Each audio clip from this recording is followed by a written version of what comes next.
வணக்கம் மக்களே. இன்னைக்கு ஒரு இன்ட்ரெஸ்டிங்கான விஷயம் தான் பேசலாம்னு முடிவு பண்ணியிருக்கேன்.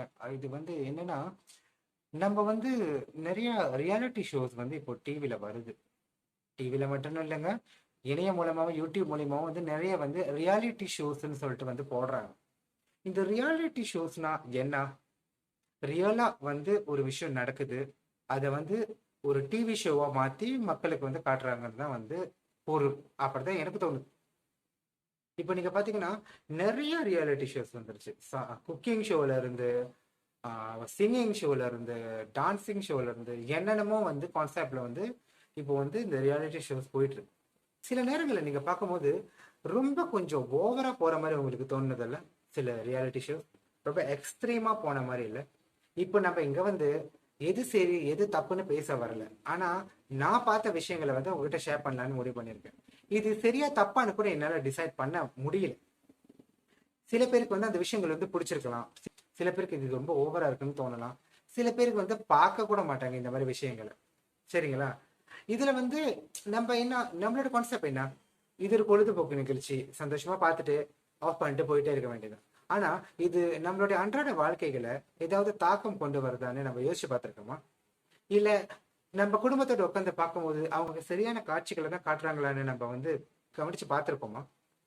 ஃபார் எக்ஸாம்பிள் சொல்லணும்னா, ஒரு சிங்கிங் காம்படிஷனோ ஒரு டான்சிங் காம்படிஷனை நான் கொஞ்ச நாள் முன்னுக்கு பார்த்த விஷயம் என்னன்னா, அங்க ஒரு கிட்ஸோட சிங்கிங் காம்படிஷன் நான் நினைக்கிறேன். அந்த கிட்ஸ் எல்லாம் உட்காந்துருக்காங்க. அந்த கிட்ஸ்ன்னு சொன்னா எனி ரேஞ்ச் ஆஃப் ஏஜ்ல இருக்கலாம். ஆனா அந்த ஆங்கர்ஸ் ரெண்டு பேரும் டபுள் மீனிங் ஜோக்ஸ் பேசுறாங்க.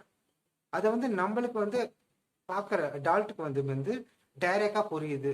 அது ஒரு பக்கம் இருக்கட்டும்ங்க, அங்க இருக்கிற பிள்ளைங்களுக்கு கூட அது புரியுது. அங்க இருக்கிற அந்த சின்ன பையன் அந்த ஆங்கரை கலாய்க்கிறான். அந்த மாதிரி வார்த்தைகளை கொண்டோ இல்ல அந்த மாதிரி டொனேஷன்ல வேர்ட்ஸை போட்டு அந்த பையன் கலாய்க்கிறான். அதை எல்லாருமே சிரிக்கிறாங்க, சப்போர்ட் பண்றாங்க. ஸோ என்னோட கான்சர்ன் என்னன்னா, அந்த பையனுக்கு என்ன அர்த்தத்துல அந்த வார்த்தை புரியுது, அந்த சென்டென்ஸ் அவன் யூஸ் பண்ற சென்டென்ஸ் சிங்கிள் மீனிங் சென்டென்ஸா இல்லாம டபுள் மீனிங் சென்டென்ஸா இருந்துச்சுன்னா, டபுள் மீனிங்கோட அர்த்தம் அந்த பையனுக்கு புரியுதா, புரிஞ்சுதான் பேசுறானா, இல்ல எல்லாரும் பேசுறாங்கன்னு பேசுறானா? எல்லாரும் சிரிக்கிறாங்க. அது ஆன்லைன்லயும் வருது, எடிட் ஆகாம. நம்ம இங்க உட்காந்து பார்க்கும்போது, நம்ம பிள்ளைங்களோட உட்காந்து பார்க்கும்போது நம்மளுக்கு என்ன தோணும்? ஐயோ, ஒருவேளை நம்ம தப்பா யோசிக்கிறோமான்னு நம்மளுக்கே தோண ஆரம்பிச்சிடும். ஏன்னா எல்லாருமே அதை பார்த்து சிரிக்கிறாங்க அப்படின்னு. ஆனா ஒருவேளை அது டபுள் மீனிங்கா இருந்துச்சுன்னா இது தப்பு தானேங்க. இன்னொன்னு பாத்தீங்கன்னா ஒரு ஜோக்ஸ் அடிச்சுப்பாங்க. ரெண்டு ஆங்கர்ஸ் கண்ணா பின்னான்னு ஜோக் அடிக்கிறவங்க சட்டையை தூக்கி காட்ட சொல்றதும், பட்டன்ஸ் கழட்டி சிக்ஸ் பேக்கை காட்ட சொல்றதும். What is this? இது ஃபேமிலி ஷோ தான் நான் நினைச்சேன். இப்ப சட்டை கழட்டி என்னத்தை காட்டணும்? இது ஒரு வல்கரான விஷயம் இல்லையா? பார்க்கும்போது காமெடியா இருக்குங்க. அவங்க செய்யற அந்த ஸ்டண்ட் அவங்க பேசுற டொனேஷனும் பாடி லாங்குவேஜும் பார்க்கும்போது சிரிப்பு வருது, இல்லைன்னு சொல்ல. ஆனா அந்த மாதிரி ஒரு ஷோக்கு இந்த மாதிரி விஷயங்கள் தேவையா? சட்டை கழட்டி காட்டுறது நீ பண்ணு, நான் உனக்கு சேலஞ்ச் பண்றேன், சட்டை கழட்டி இப்படி காட்டுன்னு அப்படின்னு ஒரு ஆம்பளை ஆங்கரை பத்தி கேட்கறது ஃபன்னா இருந்தாலும், but it is necessary in a reality show? அதுதான் இங்க கேள்விக்குறியா இருக்கு. அப்புறம் பாத்தீங்கன்னா இன்னொரு ரியாலிட்டி ஷோ இருக்கு. அதுல ஒரு 10 பேர் 20 பேர் ஒரே வீட்டுக்குள்ள அடைச்சிருவாங்க. ஸோ நம்ம வீட்டுல இருக்கிற மாதிரியே ட்ரெஸ் பண்ணலாம் அப்படின்னு சொல்லிட்டு. ஆனா நம்ம வீட்டுல இருக்கிற மாதிரியே ரியாக்ட் பண்ணும்போது அது பப்ளிக் டெலிவிஷன்ல டெலிகாஸ்ட் ஆகுதுங்கிறத நம்ம கான்சியஸ்ல இருக்காதா? ஸோ நான் வீட்டில் இப்படி தான் இருப்பேன், என்னோட ரூம்ல இப்படி தான் இருப்பேன் அப்படின்னு சொல்லிட்டு நான் அதே இடத்துல நான் அதே மாதிரி இருப்பேன்னா உங்களுக்கு ஒரு கான்சியஸ் இருக்காது. உங்களை சுத்தி ஒரு எத்தனாயிரம் கேமரா இருக்கு, எத்தனை பேர் எத்தனாயிரம் கண்ணுகள் பாக்குது அப்படின்னு ஒரு செல்ஃப் கான்சியஸ் வேண்டாமா? இல்ல நான் இப்படிதான் இருப்பேன் அப்படின்னு சொல்லிட்டு எக்ஸ்போஸ் பண்றது do you think it's right? இது கம்ஃபர்ட்டா இருக்கோ கம்ஃபர்ட்டா இல்லையோங்கிறத பேச்சுக்கு இடம் இல்லைங்க. இது டூ அண்ட் டோன்ட்ஸ் பத்தி நம்ம பேசல. நம்ம பேசுறது இது necessary for you to perform such act in a television show. நீங்க பண்ற விஷயங்கள் நீங்க மட்டும் பார்க்க போறது இல்லை. It's gonna be like telecast and millions of people gonna watch that. நிறைய பேர் பார்க்க போறாங்க. ஒரு செல்ஃப் கான்சியஸ் வேணும். நம்ம சரியான விஷயம் செய்யறோமா அப்படிங்கிறது. எத்தனை பேர் செய்யறோம்னு நான் செய்வேன், ஏன் இஷ்டம். நீங்க பாக்குறதா இருந்தா பாருங்க, டிவி ஆஃப் பண்ணிட்டு போறீங்க. நோ, நான் என்னோட என்டர்டெயின்மெண்ட் நான் சூஸ் பண்ணலாம். அதை நான் பார்க்க கூடாதுன்னு சொல்றதுக்கு யாருக்குமே இந்த ரைட்ஸும் இல்லை. நீங்க என்ன காட்டுறீங்களோ அதுக்கு தாங்க எட்டிக்கல் வேணும், அதுக்கு தாங்க லிமிடேஷன் இருக்கணும். அதையும் தாண்டி எல்லா விஷயமும் பேசுவேன், டபுள் மீனிங் வேர்ட்ஸ் பேசுவேன், எக்ஸ்போஸ் பண்ணுவேன், அன்னெசரியா வந்து நடந்துக்குவேன். என்ன பேச்சு, என்ன செயல், எங்க நோக்கி போயிட்டு இருக்கீங்க எல்லாரும்? ஒரு காலத்துல வந்து எல்லாருமே சென்சர் பண்ணி ஃபில்டர் பண்ணி தான் வந்து ஒரு கண்டென்ட் வந்து வெளியே வரும். இப்போ ஆளுக்கு என்னென்னமோ பண்ணி இந்த சென்சர்ஷிப் போர்டுக்கு வந்து அதிகமா வேலையை நீங்க கொடுத்துருவீங்க போல இருக்கு. அவங்க எத்தனை கண்டென்ட் தான் வந்து ரிவ்யூ பண்ணிட்டு ஃபில்டர் பண்ணுவாங்க? வந்துகிட்டே தானே இருக்கு. 10 நிமிஷத்துக்கு ஒரு வாட்டி வந்து ஒரு விஷயம் அப்லோட் ஆகிட்டே தானே இருக்கு. இது வந்து இந்த கண்டென்ட் ரைட்டர் வந்து உட்காந்து யோசிச்சுக்க மாட்டாங்களா? ஏன்னா சில விஷயங்கள் வந்து நேரடியா பேசலாம், சில விஷயங்கள் வந்து நேரடியாக பேச முடியாது. இந்த பிரைவசியான விஷயங்களை வந்து காட்டணும்னு என்ன அவசியம் இருக்கு? அதை பத்தி ஒரு மேடையில நின்று மைக் பிடிச்சி பேசணும்னு என்ன அவசியம் இருக்கு? இப்போ டெலிவிஷன் ஷோன்னு வரும்போது டார்கெட் ஆடியன்ஸ்னு ஒருத்தவங்க இருப்பாங்க.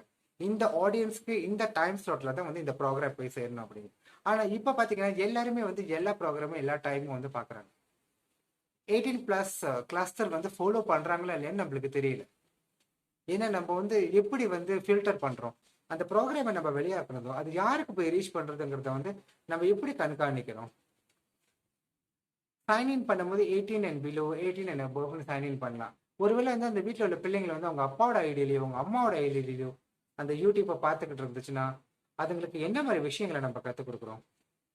நான் செல்ஃப் கான்ஃபிடென்ஸாக இருக்கேன், நான் எக்ஸ்போஸ் பண்ணுவேன், நான் எல்லாத்தையும் காட்டுவேன், நீ இஷ்டம் இருந்தா பாரு இல்லைன்னா பார்க்காம போயிட்டே இருக்குன்னு சொல்றதுக்கு வந்து அது சொல்றதுக்கு கூட கொஞ்சம் யோசனை வேணா?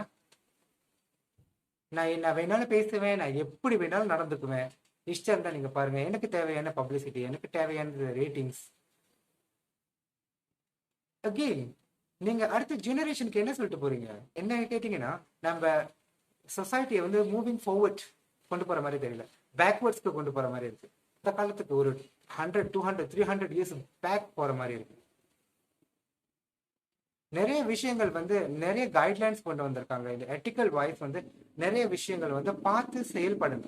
ஏன்னா இந்த சரியான ஆடியன்ஸ்க்கு போய் சேருதான்னு இப்ப பார்க்கணும். தெரியாதவங்களுக்கு நான் சொல்லிக்கிற விஷயம் என்னன்னா, media is a very great influencer.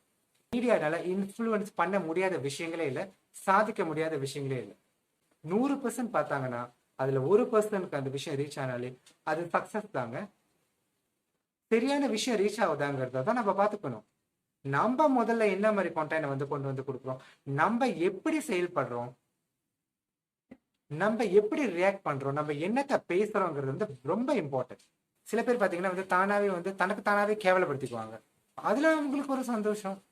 மத்தவங்க என்ன கேவலப்படுத்துறவங்களுக்கு நான் என்ன கேவலப்படுத்திக்கிறேன்னு. நீங்க உங்களை மட்டும் கேவலப்படுத்தல, நீங்க வந்து அதை வந்து ஒரு வைடர் ரேஞ்சில் பண்றீங்கிறது தான் நான் சொல்ல வரேன்.